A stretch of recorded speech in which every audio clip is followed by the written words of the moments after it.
Hi, everybody, and welcome to Owning Your Personal Brand. I am really excited about our show today. We have a wonderful, wonderful guest in Heather Chandler, and we're going to be talking about branding in the gaming industry. And one of the things, as I've been talking to Heather over the years, is how much the gaming industry has changed as it relates to women. Historically, women were a very small part of this male dominated industry, but over the past several years, we have seen a lot of growth and a lot of change as far as the industry being more inclusive and really catering more to women, trying to get them more involved in this industry. So I'm really excited to talk to Heather, learn about her background, her experience, and also her insights on how gamers and female gamers and those interested in the gaming industry can work on their personal brand. So, Heather, thank you so much for being here today. Thank you for having me, Amy. I'm so excited to talk with you today. So, share first a little bit about yourself. As I mentioned to you before, I'm very curious how you got into this industry, and also would love for you to share kind of the things you're working on now. Okay. So I've been working in the game industry for over 25 years. It is an industry that I love. My role has mainly been, I like to say I'm a fun finder.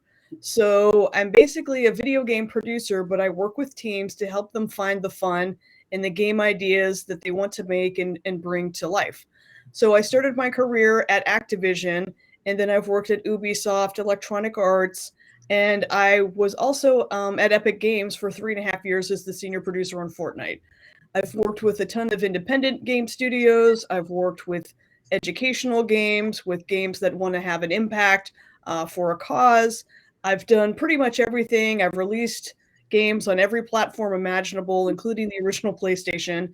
And my journey has just taken me from team to team, helping people find the fun, shape that idea, and turn it into a game.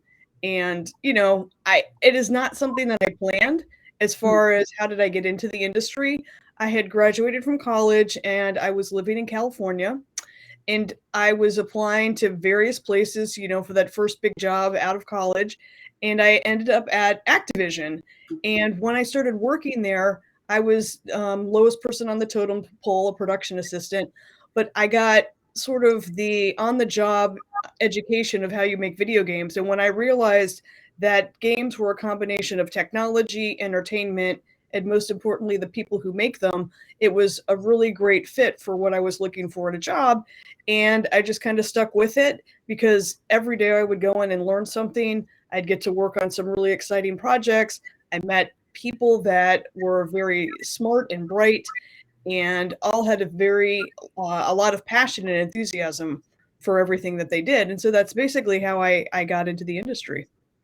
Nice. And then what about what you're doing now? Kind of how all of that learning that you took advantage of, by the way, a lot of people forget that. Like just because you have a job where you might be the low man on the totem pole or low woman on the totem pole doesn't mean you can't observe and learn so that you can grow. What are you doing now? So right now, I have a company called Heather Makes Games, and basically I'm a fun finder, and I work with any type of people who want to make a game, and that includes video games, board games, escape rooms. My husband and I own a physical escape room here in Apex, North Carolina, and basically a team will bring me on board. I work with a lot of independent teams that are starting their journey to bring their idea to life, and I help them figure out what's the core of the idea. Let's get a prototype up and running. I help them find funding and basically just provide whatever service I can outside of actually programming, making art, or actually doing game design. Those are not my top skills, but I certainly know how to bring all those elements together to help people figure out what they want to do. And we've done it. I've done it for corporate things, people who want to have like a gamified team building thing with, all sorts of things. Nice. Well, I can attest to the escape room because we did our team building for Creative Allies there, and it was a lot of fun. I am very competitive and have lots of competitive people on my team, so we had a good time. Oh we had a yeah, good and I remember when you guys did it. You guys were really good because I think you said that not a lot of people had done it before, no, but your no, team just went right in and it was actually I think great. escaped with zero hints. Am I correct on I that? think so. Yeah, it was and within the time limit. Like it was fun. It was a lot It of was a triumph. So let's move into talking about, personal branding for the gaming industry. Why is that important in this industry? Well, in the game industry, there's so many people that are involved in a variety of different ways. You have the game developers, you have game publishers, you have gamers, you have Twitch streamers, you have, people who play on YouTube playthroughs and things like that. And so, in order to really make yourself stand out and to really promote the content that you're excited about, having a personal brand and then building on that and being consistent is really important because that is how people can find you. So if you are streaming Minecraft or Japanese RPGs or you're making these types of games, by having a brand, it can make it easier for people to realize that you're the sort of person who's making the content that they're interested in engaging with.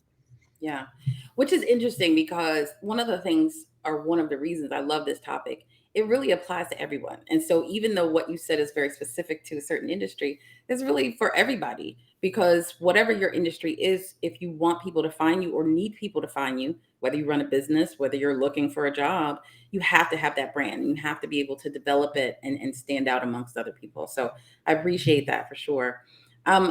But in gaming specifically, or in this industry, style and personality really go a long way, especially with people who are the actual gamers. So talk a little bit about that and how people can set themselves apart and why that part of it is kind of unique a little bit to this industry because it's entertaining, like it's a little bit entertaining, but Yeah. how the brand helps bringing out whatever personality or style you might have. Well, certainly for people who are Twitch streamers or do playthroughs on YouTube, the ones that have the most distinct brands usually pick a game genre that matches well with the personality and what they like to do. And so they're very well versed and kind of experts at that game. They also have a good understanding of what it is to create an entertaining gameplay. So they're not just kind of sitting there like most people. When I sit and play a game, I'm just very intense. I'm concentrated on the screen. My face is kind of like, okay, I'm going to get this done. Whereas people, who play it, for other folks, they are very engaging. They're able to kind of talk about what it is they're doing. They have really fun reactions. And so you get very excited to see, oh, how are they going to react to this game? And so if they pick, content and have a knowledge and passion for what they want to do, that really helps them stand out. And then, of course, you'll see each person has sort of their unique little something. There's a Twitch streamer I know that wears rabbit ears, so it's those little things like that that really are unique. Oh, yeah, I know who she is. I've watched her before. Or the guys who do, there's a guy, I can't remember his name right now, wears a very specific costume when he does his things and has kind of an alternate personality from what he's actually like in real life. Got it. And so, what about the folks who are less in front and those individuals that might want to be the creators of the games or get a job in the industry like you started out? How do they go about taking their personality and incorporating it, whether it's into the game or just into being known so they can interview well, they can get hired for some of those early jobs? Yeah, I think that you bring up a very interesting point because I meet people quite frequently. Oh, I would love to work in the game industry, but I don't know exactly what I would do. And I think that's where a personal brand can kind of come in and help you figure out what that might be. So if you are not necessarily trained as a programmer or do digital art, there are all kinds of jobs that you can do, being a producer, a community manager, working in the marketing department. So I think for people who are looking to kind of shape what that might look like for them, first they need to kind of figure out what aspect of working in the game industry seems most suitable to my current skill set. And then once they figure that out, they can kind of figure out, well, how can I exude that as part of my personal brand when I go and talk to these people. So, for example, I'll just give some extreme examples. Like you can spot um, a video game artist kind of a mile away. Video game artists tend to have, a lot of tattoos, very interesting hairstyles. usually some sort of notepad or sketch pad with them. And so that in a way is kind of our brand. Now, whether they realized it or not, that's sort of like the brand that they have come up with. And the same with computer programmers. You will see them usually are less flashy than the artists. So, just definitely they are not there to be visually, you know, stand out visually. But I mean, I don't want to, but people they've got the glasses, the button-down shirt, maybe the khakis, or sometimes shorts, flip-flops, t-shirts, things like that. So it's different ways you can kind of communicate sort of what your role on the game is through your brand. Marketing people, of course, um, look more corporate in a way, so they might have wear suits or more business casual, things like that.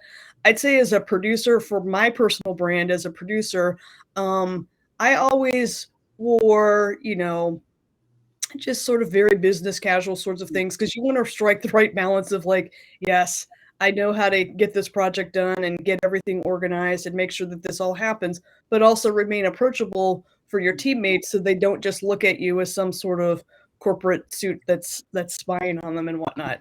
And I think too that is then reflected in how you approach these companies with your resume. So, I look at a lot of resumes for people that are applying to the game industry, and of course, there's the formal traditional way to do a resume. But I think in the gaming industry, there's a little bit more latitude with how you want to present yourself. Do you want to have fun graphics? Do you want to have a fun photo of yourself? Do you want to try to experiment with the layout because you're an artist? You also want to think about what you wear to a job interview. I have actually had several interesting conversations with people on the game development team because someone showed up in a suit and tie for an interview for a position on the game development team. And in their mind, they're like, why would they ever do this? That is very off putting, and that's not what our culture is. But I think sometimes you have to understand that when someone is interviewing for a job and they're not exactly sure what they're supposed to wear, that a suit and tie certainly is not the worst choice in the world. Right, right. So all these sort of little things. And I think you can figure out sort of like what brand might fit you by, watching Twitch streamers and kind of seeing what they're doing, looking at interviews with various game developers that worked on some of your favorite games, and kind of get an understanding of what might work. Yeah. Well, I love that example because first impressions are so important. And, on the one hand, you might have a candidate who's trying to put their best foot forward. So they dress up. And then you have the people at the company like, what are they doing? Like they wouldn't fit here type thing. So, yeah, branding is about making sure that you're making the right impression for people because you only get that one chance for them to see you for the first time, hear you for the first time, what have you. I like the fact that you have more latitude in this industry when looking for work and can be more creative in how you present yourself. So that's really interesting as well. Now let's move on to some money, right? How can your brand, your personal brand help you monetize, whether it is you're a gamer and you have a channel or something like that, or if you're doing consulting work like what you're doing, like what are some different ways that you can monetize some of your content as someone in the gaming industry? Yeah, I think there's a couple of different ways. I mean, the most obvious one, just from an individual standpoint, is to be a Twitch streamer, right? That is somebody who has their channel, they're building up that brand, they're picking the content, they are, streaming it, figuring out what they want to do and what cadence they're doing it. And if they are able to develop a branded persona that is appealing and grows in popularity, that is definitely a good way to do that. And I think with Twitch streaming and the technology we have today, that's actually anybody can get up and start that channel, right? It's the question of there's a difference between, hey, I'm going to start a Twitch channel versus, hey, I have a plan for how I'm going to do this and sort of what persona I'm going to do. Because as you pointed out, it is entertainment. I think within the game industry, as people are out there looking for the game development positions or positions at game companies, it is about, for me, like I said, I'm a producer, I'm a fun finder.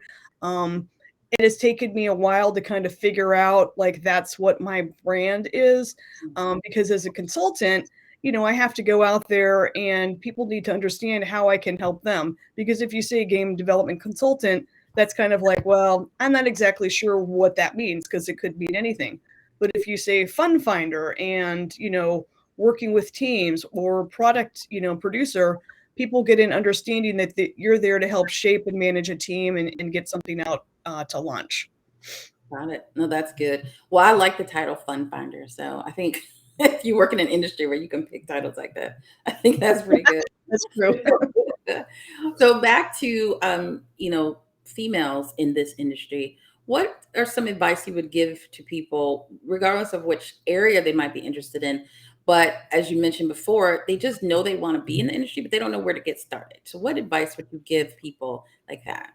Yeah, I would definitely, as you pointed out at the beginning, the game industry is inviting females and all different diversity into the conversation now. And so I would say you need to find a mentor. Like I'm a big advocate of finding mentors or finding people that are doing what you want to do and then contacting them. And then if you do get your foot in the door, I remember when I started at Activision, I just asked a ton of questions. So I took advantage of the learning opportunity, and I have found that most people are very willing to answer questions. You have to hit them at the right time. Like, don't go where they're clearly in the middle of trying to get something done for a deadline, but take them to lunch. Or if they are doing something, and they have their door open, I would walk by and there would be an artist kind of working on something. And I'd be like, oh, wow, what it is you're doing. People love talking about the things that they do, and they love being helpful and answering questions. And so I would say as you're trying to figure out if this place is for you, there's all kinds of different types of YouTube channels out there about game development. There's Twitch streamers, and you'd be surprised that if you reach out to these people, how many of them might respond back with a little bit of advice or even willing to sit and chat with you for a few minutes. And then once you do get your foot in the door, look around for the people that can be your support and allies. That is very important as you're trying to grow your career. And let people know what it is you're interested in doing. When I started at Activision, I remember my boss said, well, where do you see yourself in 5 years? And I said, well, I'm really interested in being a producer and running a team. And he's like, great. He's like, it'll probably take you 4 to 5 years to get to that level of experience. So while you're doing it, go read these books, get knowledgeable about the game industry from a business perspective, play these games, talk to these people. And so you can start doing all of those things. And if you find people that can give you that advice, it makes it a lot easier. Yeah. No, that a lot of good points there that you mentioned. So mentorship is absolutely critical. And I think what you said is true. Most people are very open and willing to share with you and provide you with guidance, but most people don't ask. And so you have to be proactive. Like people are not just going to find you and ask you if you need help. Like you have to go out there and ask. But I would say the majority of people you reach out to, like you said, if you get them at the right time, they're going to share because somebody did that for them. And most Mhm. people realize that and say they want to help kind of the next person. So the mentorship piece is great. I think being proactive is the other one. You had a boss that asked you Yeah. what where you wanted to be in 5 years, which is fantastic. But even if someone doesn't ask you, make sure you have that plan in your mind so that you can then know where to find things or who to ask based on what you want to do. So I think that's really, really great advice. So I appreciate everything that you shared with us today about, personal branding in the gaming industry. What are you working on now that you'd like to share with people? Well, as I mentioned before, I own an escape room with my husband in Apex, and it's a physical escape room, but now we're working on an escape at home experience. And it's our most ambitious project to date, aside from actually building out the 4 escape rooms. It's a Kickstarter, or we're kickstarting the project. It's called Gateways and Griffins, and it is all the fun of an escape room and a role playing game in one box where you solve riddles. And then once you've done that, you can then use the materials to have a role playing experience. This game was developed with the intent of bringing people together to have fun in person. And then once they'd solved all the puzzles, we were like, but now what if you still want to play and engage in that world? So that is why we have that role playing aspect, because with Stranger Things and young, kids, middle school kids and high school kids becoming more interested in role playing games, we wanted to figure out a way to bring parents into that conversation as well, or providing kind of a role playing game that would be pretty simple, I think, for a family to kind of figure out together and have some fun and use their imaginations. And it's called Gateways and Griffins. It's on Kickstarter now, and yeah, we'd love for people to support it and tell others about it. Wonderful. Do you have a planned launch date for this game? So the Kickstarter ends on July 21st. Okay. And then for people who are not familiar with how Kickstarter works, it's a crowdfunding platform, and you basically pledge or pre order the game. And if the game meets its funding goals, then everyone is charged their pledge. And then after the game meets the goals, our timeline is that we plan to deliver the product in January of 2023. So you Okay. do have to wait a little bit, but it is going to definitely be worth the wait. Nice. Well, very good and good luck with that. It sounds fun. Like I said, going to the escape room was a lot of fun. So I can imagine, especially as we start to move out of the pandemic, I think people have found ways to spend more time with family and do things like this at home. So Yep. hopefully they can continue that with something like this. So I appreciate that. Now let's talk about how can people find you? You are definitely someone open to conversation, open to giving advice, but how can people find you?